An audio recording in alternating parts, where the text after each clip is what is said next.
as the Canadian government contemplates following through on its procurement of Lockheed Martin's F-35s or diversifying the Air Force's fleet by also acquiring Swedish company Saab's Gripen E fighters.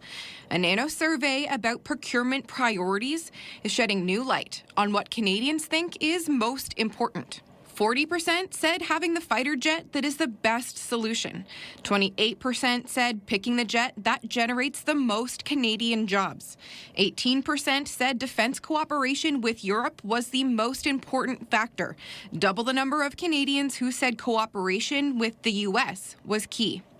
And just 2% of those surveyed said the government should pick the lowest cost option. What this shows is that if the government decides to change tact, it's actually going to have to explain why. A recently leaked procurement document revealed the F-35 scored higher than the Gripen across a range of military and technical performance categories. In your report and recommendations to the Prime Minister in this review, did you let him know that the F-35 beat the Gripen by a mile? The review continues, and it will continue until it's complete.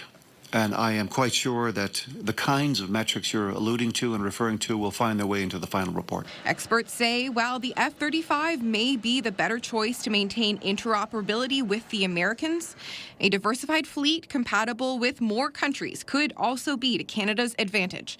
Even as critics suggest Saab's pledge to create 10,000 jobs in Canada is unrealistic. There is no single best jet. It depends on the missions. The defense minister hasn't committed to a deadline for when the government will decide what fighter jets will make up the fleet, replacing Canada's aging CF-18s.